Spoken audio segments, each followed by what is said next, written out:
Hello there, ladies and gents. So we're about to get started on another video, and I want to talk about how to differentiate between your true self and your false self. Because if you want to have any chance of happiness in life, you have to actually figure out what your unique personal essence is and find ways of understanding what the essence is trying to tell you about how it needs to be expressed in the world. And then you need to create structures in your life in order to manifest and express your own unique essence. And quite frankly, until you do this, you are never going to feel safe in your skin, safe in any place, like you even know who you are, happy or connected, right? So it's important, particularly if you came from a family, a toxic family, a dysfunctional family, or a family with a strong narcissistic dynamic, you are going to be a bit confused about who you are, right? So before we get started, I just want to let everybody know that soon, second week of January 2020, I will be launching the Inner Mastery Lab. But as of the 27th of December 2019, you can already have the opportunity to acquire the program, and you will have direct access to me in this program at a discount price. So you can only get the discount in 2019. 2020, the prices are going to go up. So take advantage of this offer before the prices go up. The Inner Mastery Lab is a program created specifically for children of narcissistic families who created a false self in order to survive in a toxic environment. And having lived disconnected from their essence throughout their entire lives, they now have a bunch of emotional, psychological, existential problems in their adult phase because it's impossible to not know who you are and be happy. So the Inner Mastery Lab is a program where you will actually learn what your false self entails and how to find your true self, how to find your inner courage, your inner wisdom, and how to actually be able to guide yourself moment by moment according to your essence. And as you do this over a period of time, you build an inner home and you build an outer life that reflects the safety that you've created inside of you. So if you're interested in learning how to do this, you can be part of the Inner Mastery Lab. Just click on the link below. You can leave your email and your name, and I'll be getting in touch with you before the 27th. Okie dokie. All right, so let's get started on how to tell your true self and your false self apart. So, like I just explained, a false self is a mask you learn how to wear when you're a child because you grow up in a very unstable family environment. When children are learning how to express themselves and playing with the world and figuring out what life is, they need a safe environment in order to play, in order to figure out who they are, because it's through their personal expression that they start identifying their essence, right? What makes sense to them, what they actually want to build inside and outside of themselves. Now, when you had very absent, unavailable, physically or emotionally parents, or parents who were abusive, or even overprotective, or that idealized you, or that lived vicariously through you, all of these different ways of raising a child make the child create a false self. Because, for example, if you're abused, you understand that who you really are is not worthy.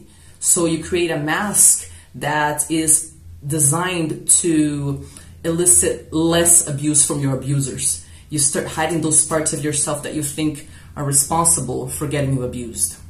If you're neglected, then you create a false self that either reflects your feeling of being invisible and of not really deserving anything more, or you create mechanisms to be seen, and you might even become quite narcissistic as well. If you are idealized, then you're put on a pedestal and your only value is making your parents look good, and you only get attention when you're achieving things, which means that all of the other aspects of yourself are being ignored. You feel empty unless you're fulfilling that specific role of making your parents look good through your talents. If your parents are living vicariously through you, then you're not allowed to have your own existence. You have to be the football player that your dad never was, the doctor that your mom never was. They haven't dealt with their pain and with their frustration, so they need you to realize their goals and to achieve their dreams. And that means that you, as a child, are actually ignored. Being overprotected means that one of your parents felt empty inside, and feeling empty and dead inside, they really need someone to make them feel alive. So oftentimes parents will keep their children infantilized and not allow their children to learn skills, because they know that that way that child is going to feel disempowered, weak, unable to act like an adult in the real world, and they'll be scared to break free. And this is perfect for a narcissistic mommy or borderline mommy or narcissistic daddy, right? Or mommy and daddy who don't really feel like they have an identity or a life, a full life without you. So you have to be this extension of your mom or dad in order to give them a sense of identity. Oftentimes it's like, see, I'm a great mom because I take such good care of my daughter, but really what's going on is I'm keeping my daughter childlike, so she never feels strong enough. She always feels guilty when she tries to break free and become a separate individual. So all of these parental behaviors stimulate the creation of a false self in the child. Having a false self means that you're disconnected from your emotions. You doubt your own perception of reality. Okay, so you don't trust the things that come from inside of you. You don't trust your intuition. You don't trust your perception. You don't trust your desires. So you don't know who you are, right? And not knowing who you are causes all sorts of havoc in your life. So having said that, we do grow up feeling this emptiness inside, or like something is constantly wrong, or like we have no idea who we are. And the only way of feeling safe again is to identify, cultivate, strengthen your true self and start making choices based on your essence and not based on this audience in your head that you created as a child, that are like a bunch of eyes that are outside of you looking at you, and you're always trying to guess, what do those eyes need from me? Do they need me to be intelligent? Do they need me to not exist? Do they need me to be the good girl that always says yes and never says no? Do they need me to be abusive so that through the fear that I inspire in others, I can at least feel like I exist and have a sense of power? So when we're always making decisions based on what we think this audience in our head wants from us, we're clearly in our false self. And now I'm going to get into specific aspects of the false self and the true self, so you can start to differentiate. So in your false self, you're going to feel a lot of heavy sensations. Now, this is maybe kind of vague and simplistic, but it's supposed to be simplistic. Your body, made by nature, it was designed to help you understand, interpret, and express your essence. It does this by generating sensations that can either be categorized as heavy and unpleasant or light and pleasant sensations. These sensations arise in every situation throughout the day. And basically, the sensations serve to tell you whether you're living in your true self or your false self. You feel the heavy stuff when you're acting according to your false self, and you feel the light stuff when you're acting according to your true self. So for example, in your false self, what are the heavy things that I'm talking about? If you experience a lot of anxiety, depression, resentment, feeling of emptiness, of not existing at all, of not being inside of you, if you have flat emotional response, if you feel that your life is stagnant, you've been stagnated for the longest time, if you have the sensation of life kind of sucks, but I guess that's life, just gotta wait to die now, these are clear signs that you're in your false self. Because when we are living through our essence, when we wake up in the morning and the job we have, the relationships we have, the place we're living in, the way that all the things in our life were things that were actually chosen according to our essence, we wake up feeling an array of very different things. So we wake up feeling gratitude, right? We wake up feeling a sense of expansion, quite different from feeling stagnant. In a sense of expansion, you feel like every day you're learning something, you're becoming something new. There is movement in life. It's not the same old, same old. When you're in your true self, there is movement. When you're in your true self, you're excited about your day because you actually chose those activities, situations, and relationships based on what's good for you. You feel included in the human family. In your false self, you might feel special, not in such a good way. Special maybe because you need to feel like you're superior to everyone and everyone's so inferior. But really that might stem from a profound sense of insecurity. You might need to feel special or separate in the sense that, not special, but maybe separate through social anxiety. Maybe you look at groups of people and you're like, there's no place for me in society. I'll never have friends. I'll never be part of a group. There is no place for me. I'm not part of the human family. Feeling like an orphan with no mother, father, roots, family, tribe. This is a sign that you're in your false self. And when you're in your true self, you feel that you can fill your own space in the world, that there is a space for you, and that you're included in, you can identify with people that validate these most important aspects of your essence because they reflect those same aspects. You feel connected. In your false self, you feel anxiety, right? Which is basically fear, constant fear. And in your true self, you feel safe. This doesn't mean that there's no obstacles. It's that you feel like life has got your back. And you also feel that you've got your back. And you've got a support system that has got your back. In your true self, you feel peace, love, rapture, joy. You feel nurtured. So this is the telltale sign. First and foremost, this is the absolutely most important aspect of figuring out if you're in your false self or your true self. What you feel. Don't complicate it, because if you were raised in a narcissistic family, you were gaslighted to death. And this means that through constant gaslighting, you were taught to mistrust your own perception of things. I'm telling you now, it doesn't matter what your mom says, what your dad says, what your lover says, what your friends say, what schools say, what the government says. It doesn't matter. You need to start only listening to the sensations that arise when you make certain decisions. Throughout your day, if you're making decisions that constantly generate resentment, emptiness, stagnation, feeling of, I guess that's life, anxiety, depression, whatever, then you're in your false self. The moment you start making decisions that make you feel relieved, happy, excited, then you're functioning, you're operating from your true self. So this is the first thing. Pay attention to what you feel, ignore what people tell you. It's what you feel that's a sign that's really aligned with your essence. Nature put it there. Trust nature. Don't trust culture. Don't trust your parents unless they are validating what you feel, right? And if you keep on making decisions according to what you feel, regardless of whether people like it or not, there will come a time where literally all of the people in the situations that generated feelings of the false self, the heavy stuff, they will be eliminated from your life, or they will transform. Some people, some situations will remain in your life, and they will keep up with your newfound expression of your true self. And then there will come a point in your life where, of course, there's obstacles, because there's always obstacles, but you will actually have chosen the obstacles. They will make sense to you. You're not going to feel like a prisoner in your own life. All right? So that's number one thing. Another sign that you're in your false self is that you develop compulsive behaviors that are aimed at feeling that you exist.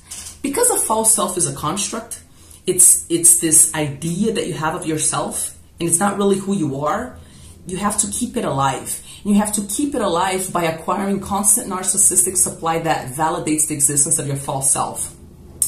So how do you acquire narcissistic supply in your false self? Now, the way that I'm using the expression narcissistic supply here is I'm talking about any sort of thing that you do that allows you to receive attention for some aspect of your personality, and that makes you feel like you actually exist, or that that there's a place for you, that people will pay attention to you. So there's many different ways of doing this. Maybe in your false self, your compulsive behavior is you're the good girl, or you're the good guy. You're always saying yes, you never say no.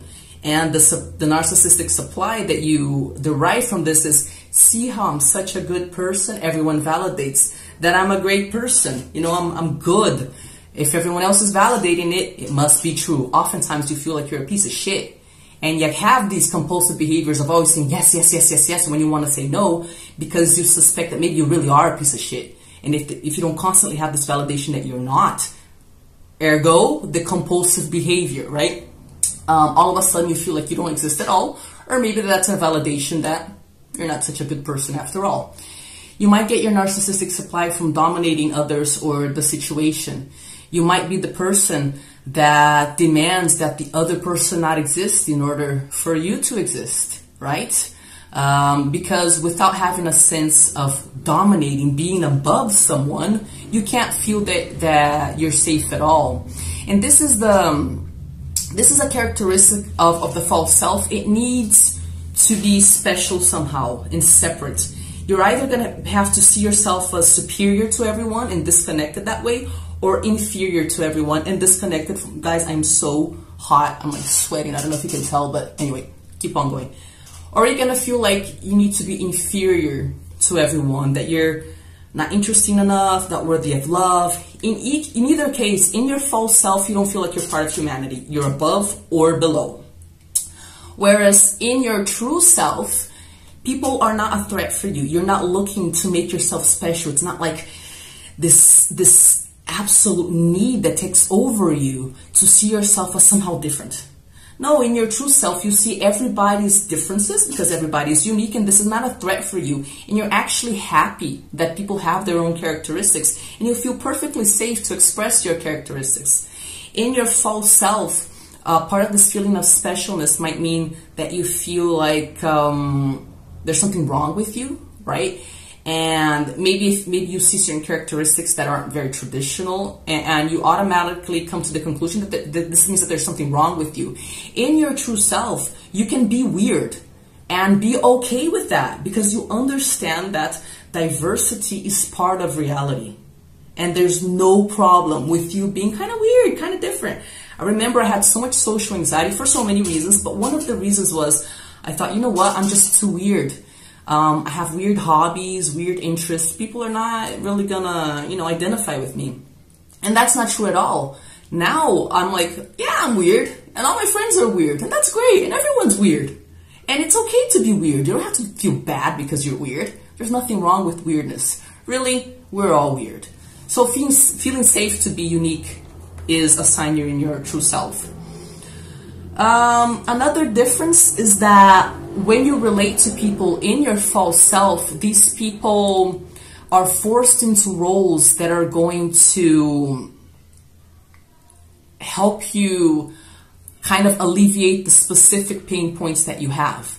So for example, maybe I'm going to get involved. For example, if I'm in my false self and I was like my mom's psychologist, right? I had to kind of efface my own personality and just kind of be available to her.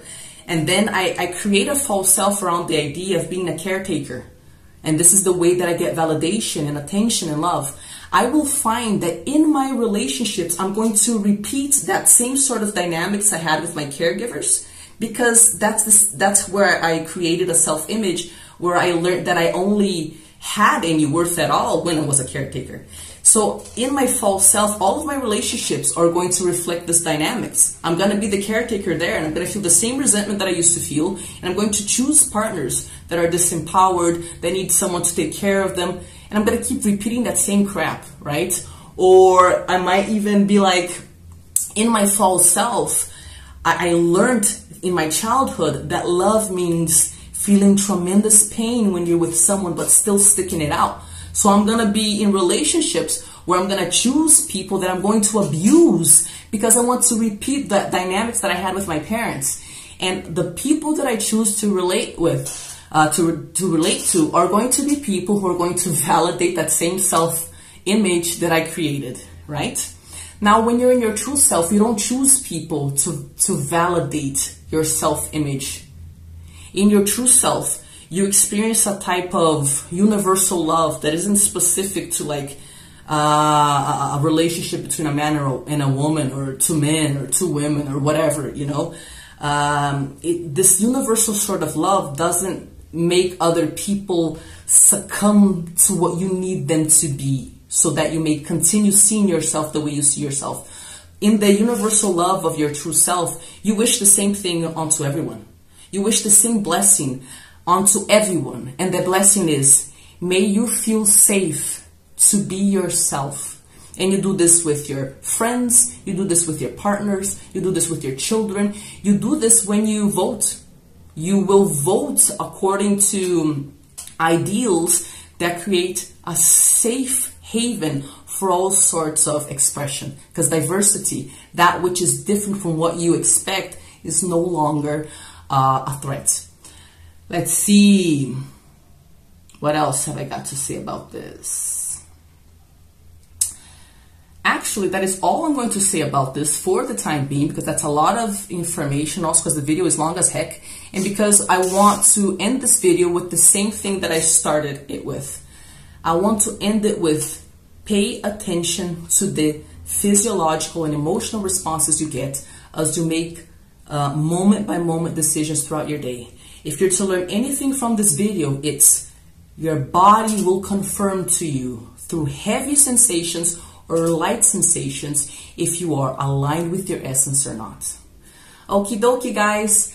Let me know if you identified with anything I said. If you have doubts, if you have experiences you'd like to share, please share them in the comments below. I absolutely love reading your insights. It helps me a lot. I consider this a relationship where through your feedback, I know what I need to study, what I need to focus on. And it's a tremendous pleasure for me to know how I can contribute specifically in order to help you find your inner strength, your inner wisdom, because you got everything you need inside of you. Sometimes we just need a little bit of validation, right? A little bit of direction.